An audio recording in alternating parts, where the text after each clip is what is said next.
Kas tunned maad? Nõnda küsib laulusalm, nõnda küsib raamatu lehekülg, nõnda küsivad endalt keskkooli lõpetanud noored, kes astuvad ülikooli geograafiat õppima.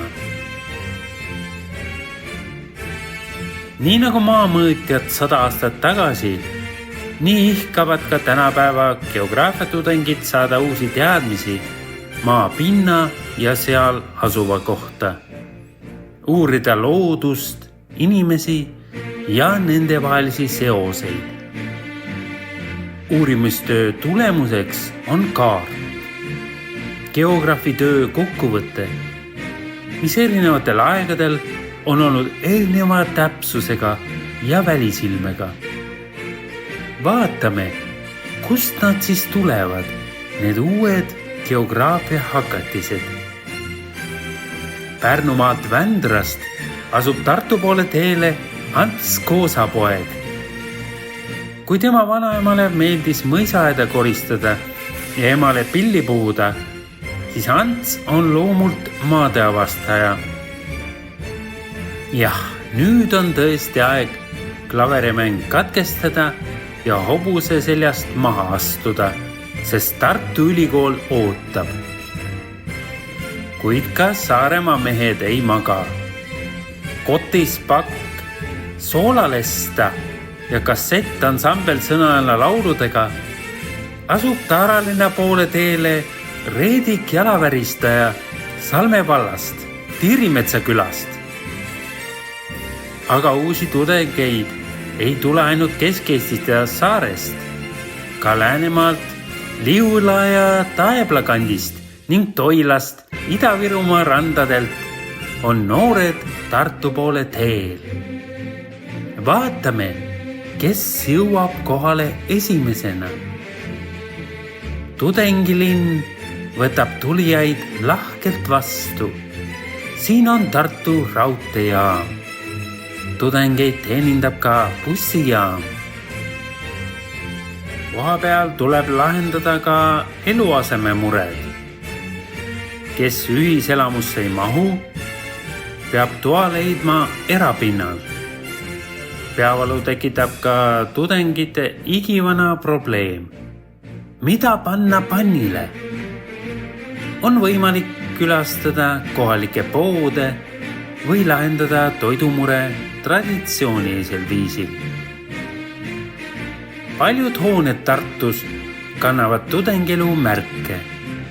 Võtkem või see maja siin, adressil Aleksandri 5, kus möödunud aegu meenutab tagasihoidlik mälestustahvel.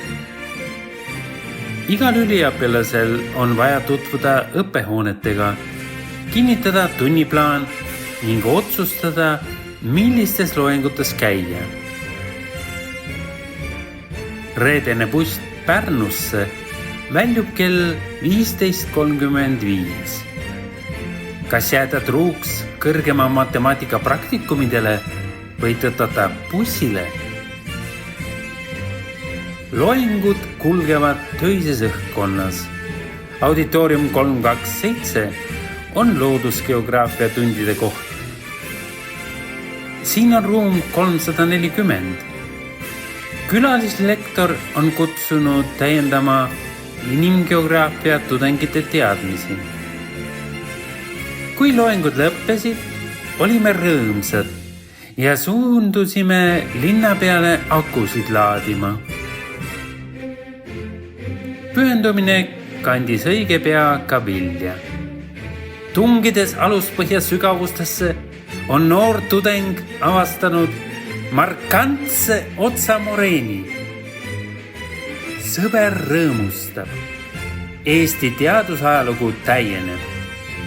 Võib otsida abi loodusravist. Teha taastavaid harjutusi, kasutada mudaravi võimalusi või ka lihtsalt minna ja ennast tantsupõrandal tühjaks tantsida. Armastatud õppejõud, kellega auditooriumis kohtusime, avasid meile lahkelt geograafia seaduspärasusi, saladusi ja erinevaid nüansse. Kui meil tekkis erialane küsimus, võisime pöörduda vanema kolleegi poole või otsida vastust iseendast. Võis aga juhtuda ka nii, et vanema kursuse tudeng ise vajas meie toetavat kätt. Märkasime, et muutusime aja jooksul aina sarnasemaks. Suvises praktikumis jälgisime, et igaühele jääks võimalus tööd teha ja puhata. Tüdrukud muutusid aina ilusamaks. Kohad linna peal järjest armsamaks. Mõnedele meist hakkas meeldima hüppamine, teistele orienteerumine, korvpall ja rattasõit. Vahepeal sigines rattaid elamisse nii palju, et inimesed ei tahtnud enam tuppa ära mahtuda. Hiljem avastasime, et meile meeldib saunas käia. Õieti päris tihti. Kui ei teadnud, mis sauna minna, siis pöördusime asjatundjate poole. Vahel oli õhtul peale sauna nii hea tunne, et ei osanudki muud teha, kui vait olla ja üheskoos kaugusesse vahkida. Lõpuks saigi ülikool läbi. Õnnitlesime üksteist ja iseendid. Tänasime oma õpetajaid. Pildistasime ja olime rõõmsad.